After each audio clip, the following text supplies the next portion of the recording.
appreciate the legal services, the legal fund, the Know Your Rights sessions, and all the other efforts to support immigrants. However, it is clear that the mayor's office has been silent on these raids.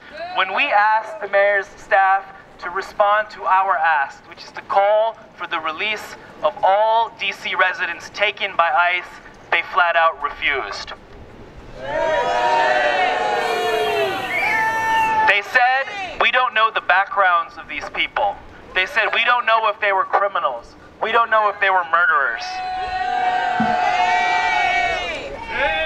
We know criminality is a tool to draw lines between us. We know that they are trying to divide us. There's an old tactic of divide and conquer, and that's what this idea of criminalization is. We said, what, can't the justice system handle that? Why should ICE be deporting people based on what they think they've done? Mayor Bowser refused, and they said, no, we will not look into that. Shame! We not only want ICE out of DC, we want DC to be a true sanctuary city. And what that means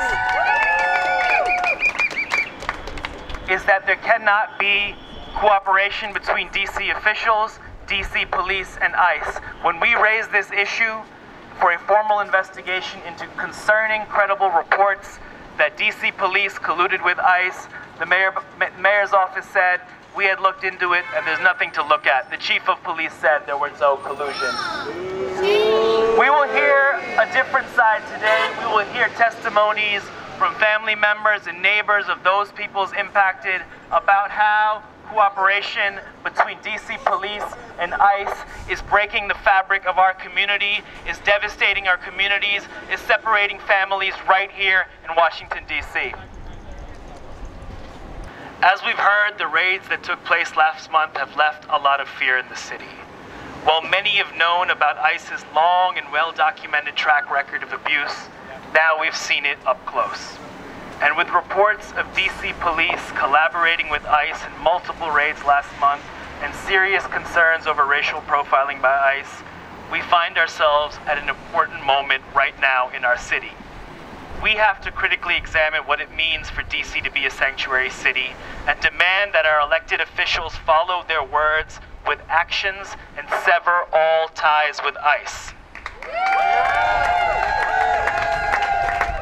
Because we came here today together as a community to imagine and demand a true sanctuary city where all of us can live and thrive together. And that means more than simply claiming to be a sanctuary city. It has to go beyond empty words. For our elected officials, this means implementing policies and practices that completely severs all ties with ICE. MPD should not be calling ICE in DC or participating in raids. ICE should not be waiting outside DC courts to pick people up. And there should be immediate investigations into collaboration between any city officials and all parts of this deportation machine. And real quick, I mean, if I could be real about it for a second, you would think that in a city like DC, a city that prides itself on its progressive ideals, a city that claims to be sanctuary, a city that every day echoes these calls to resist, a city that says it's 95% Democrat, whatever that means, in a city like that, our elected officials should be standing here with us today. They should be here shoulder to shoulder, speaking up and speaking loudly, telling us what they have already done to secure the release of everyone who was taken away by ICE. Their silence speaks volumes. But what I really want to say is simple. We all have a responsibility to look out for one another and take care of each other. And that's why we're all here today. Because we understand that as a city, one of our greatest strengths is our diversity, and that includes our vibrant immigrant communities. Now, we know there's always excuses. We just heard them inside. One of the ways that power operates is that it tries to divide and conquer. And that's what this administration in the White House is trying to do, and there are already people who have bought into it. They tell you that certain people's lives are worth less, or that certain people are not worthy. They try to draw lines between us. They call our friends and neighbors gang members, criminals, aliens, illegal. But we know that no human being is illegal. And right here today, we refuse to fall into that trap. We do not discriminate regarding who deserves dignity.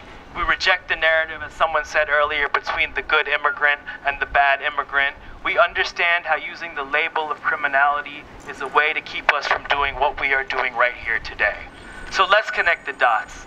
We clearly see mass incarceration and mass deportation as systemic ways to criminalize black and brown people. We understand that detentions and deportations are another part of that process.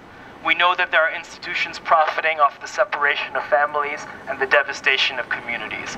And what that looks like in DC, in this city, just as we heard, is that our neighbors are now sitting in cells awaiting deportation, all of that in a city that calls itself sanctuary.